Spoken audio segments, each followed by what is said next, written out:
resilient, and so becoming more resilient to this risk in the face of increasing water scarcity. I'm going to begin with a brief introduction, then I'm going to present the case study where we have been doing our research, how we did the data collections and the methods applied for analysis, some of the preliminary results, and some discussion and conclusions. As you know, agriculture is highly dependent on climate, so when there is a drought, it's going to be one of the most affected sectors. Droughts are responsible for the greatest losses of agricultural production in many countries. And this work is going to be focused on irrigated agriculture in the UK. And despite the apparent lesser importance of irrigated agriculture in a humid climate like we have here, it is a highly productive use of water. To give you an idea, it has been estimated that the total financial benefits of irrigated agriculture in comparison to non-irrigated agriculture in a dry year could be around £250 million, talking about the benefits at the farm level, so you then have to add the benefits of the rest of the food supply chain. So it is quite an important economic sector in the UK. And as you can see here, the UK has been affected in the past by several drought episodes. This figure is showing the standard precipitation index, so the climatic severity of past drought events in the UK. This is for a particular river basin in the Anglian region. And so as you can see here, 1976 is always remembered as the most severe drought in this country. But there has been a lot of other periods with extreme dry conditions that have affected agriculture, and also has been happening at the same time as the crop cycle of the most important crops in the country, leading to important economic impacts. So we want to believe that after being affected by all these droughts in the recent years, farmers have been applying some strategies in their fields in order to become more resilient to droughts. So the research question is, are farmers in the UK becoming more resilient to droughts? In order to answer this question, we have selected as a case study the Anglian region, which is the most productive agricultural region in the country, and is also where irrigated agriculture is mostly concentrated. It is also the driest part of the country, with an average precipitation of 600 millimeters. And as Christina was explaining before, the Environment Agency is the institution in charge of managing water abstraction licenses. And an important aspect of the drought management of the Environment Agency is that it has the power of imposing restrictions to spray irrigation during a drought period. And this is going to have important consequences in the water availability for agriculture when there is a drought. So in order to get a better understanding of what are the impacts of droughts in the UK irrigated agriculture and how farmers deal with this natural hazard, we did some primary data collection. We started with an online survey that was sent to all the UK Irrigators Association members. And we got from that survey some basic information about how farmers deal with droughts, the main strategies that they normally use, what were the impacts of previous droughts. And from those farmers participated in the survey, we did some face-to-face interviews in order to get a deeper understanding of their risk perception, what were the impacts of past droughts, what they deal with drought, and how is the decision process. What areas they believe should be improved in drought management in order to face future risks, and if they believe that, that climate change and other factors are going to increase the probability of droughts in the future. Also, it's important to take into account the point of view of the regulators, so we also did some interviews with drought managers in the region in order to get a deeper understanding of the management actions and how and when they apply abstraction restrictions. As I showed you before, we use standard precipitation index data from the CEH drought portal in order to understand the climatic severity of the droughts that is going to affect the water availability for farmers. So now I'm going to start talking a little bit about what we got from the interviews. When we did these interviews with farmers, they talked about what is drought for them, what is the risk and for their business. So as you can see here, they tend to talk about droughts in a different ways, and this is quite interesting. So some of them talk about droughts as something related to rainfall patterns. There are other farmers talking about droughts in terms of the risk. So 1 year in 5, the rainfall is going to be below a certain level, so I'm going to start having problems. Also, other farmers said that water scarcity is whenever there is a drought, and the other way around, because what it is a risk for the business. And also some farmers in this particular region, and when their farms are on sandy soils, they said that they don't talk about drought that much because they have to manage water so actively anyway. Also, they talk about droughts about when they are starting to have problems, and it's important to remember that each drought is going to have different impacts depending on the farm, because each farm is going to have different management strategies, and also the water resources available for them are going to be different. So, for example, a period of 3 weeks without rain could be a very big problem for a farmer, whereas another farmer can cope perfectly well with that, and maybe will have more problems if they don't have rain for 6 weeks, from 6 weeks between May and June. So there are many different ways of looking at drought as a risk for the business. We asked them about how they rate droughts as a risk for the business, so a no important risk or a very important risk. As you can see here, most farmers think of drought as a really important risk for the business, but there are some of them that said that it's not a very important risk. Those that are saying that it's not very important are farmers that have enough headroom in their license, so normally they have plenty of water, so it's not something that really scares them. And also farmers that didn't suffer any abstraction restriction in the past, so they can irrigate the crops during a drought without a lot of problems. One farmer said that this rate of the importance of drought is going to depend on the drought itself, so the length of the drought. So if the drought is, for example, this particular farmer was saying that he can cope with a drought of 12 months, with a 12-month drought with a 7.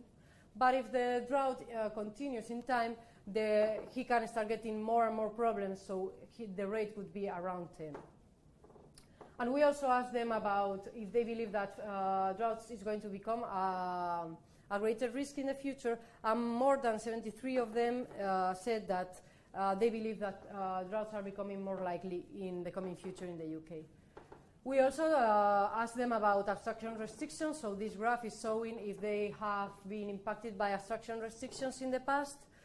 And the most important thing about this graph is that farmers have, the way farmers face drought has changed in the last drought in 2010 and 2012 in comparison with previous droughts. So in the last drought, they decided to go for voluntary restrictions in order to avoid future mandatory restrictions or bans. So they create this partnership of working together and try to avoid future restrictions. It's also important to remember that abstraction restrictions are normally applied to surface water. So those farmers that are abstracting water from groundwater are not that much affected by abstraction restrictions.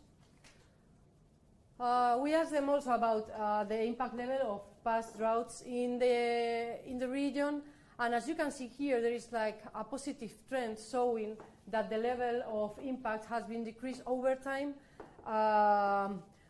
So I'm going to focus now in the 1976 and the 2010-2012 droughts, that they are the biggest droughts in the country. As I showed you before, although 1976 is remembered as the most severe drought, the 2010 and 2012 was a multi-year drought, and there were some extreme dry episodes there. And it's important to see how farmers talk about these particular two drought episodes, because in the 1976, they remember it that they were not so well prepared, irrigation was not a big issue at that time, and they were not organized for dealing with such a drought event, but in the 2010-2012 drought, they were talking in a more positive way about how they manage the situation, how they have sufficient information and warning from the Environment Agency. So it seems to have the management to have improved over time. Also, we asked them about the drought management strategies that they apply when there is a drought, and we distinguish between short-term or coping strategies that are being applied when the drought is happening, and long-term strategies or more strategic planning, that is strategies applied at the farm in order to reduce the risk of future events. As you can see here, most of them normally take into account what is the water resources availability, and then they implement different actions. Here are the most popular ones, like changing the way they irrigate. They can irrigate at night, they can irrigate and reduce to the full irrigation schedule. They can try to work with the water abstraction groups and negotiate with the Environment Agency. And the most important thing when deciding what to do when there is a drought is depending on the priorities of the crops. So which are the crops that are more sensitive to droughts, or the ones that is going to give them more financial benefits. And also, if they have some commitments with supermarkets or processors, these crops are going to have priority. Talking about long-term actions, we asked them about recent changes in their farms, and it's almost 80% of them said that they have implemented new strategies in their farms in order to reduce the risk.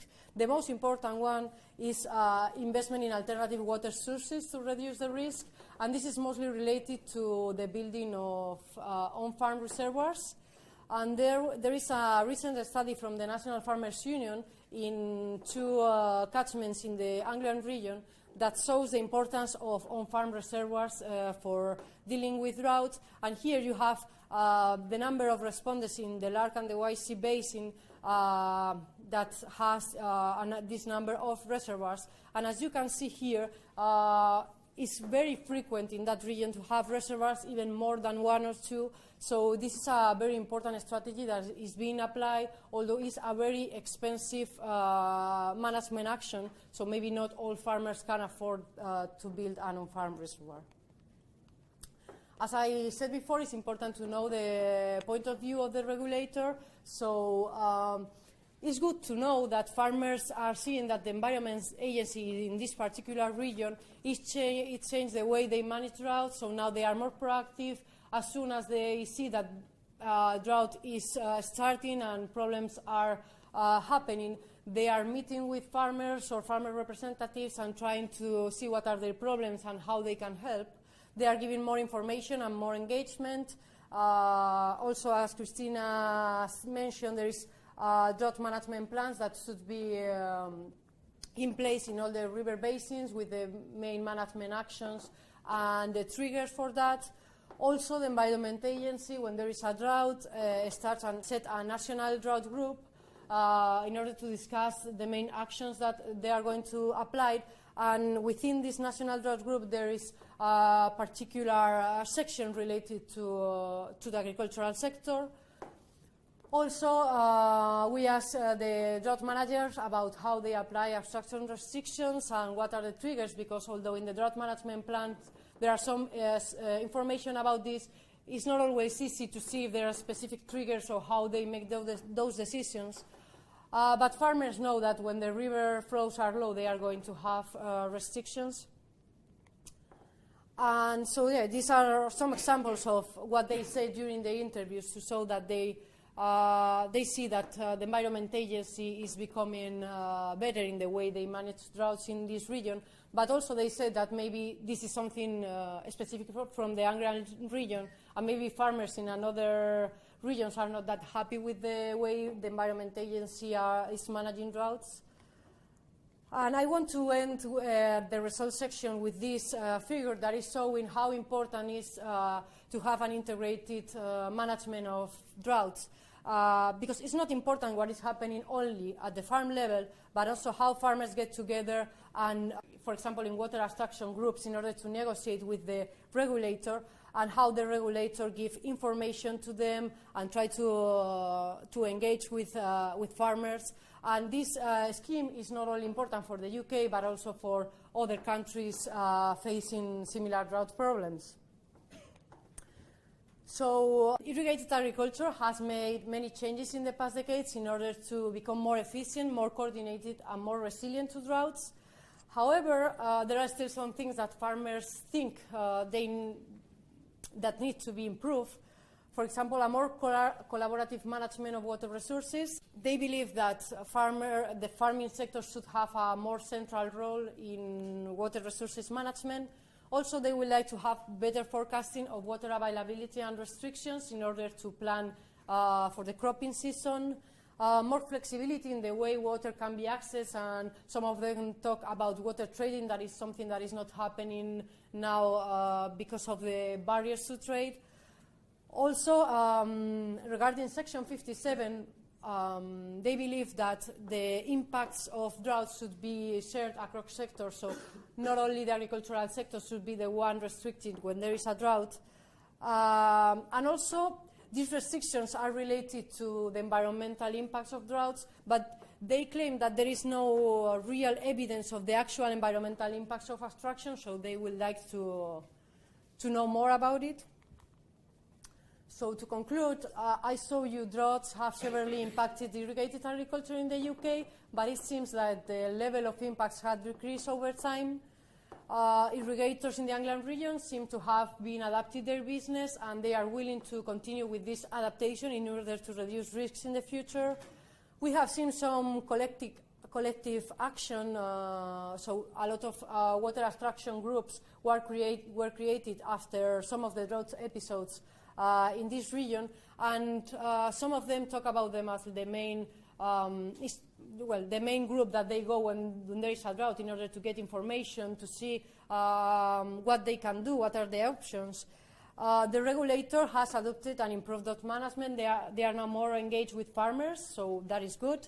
And also the partnership that the attitude of farmers of working together, trying to avoid future restrictions, is also very important. Thank you very much.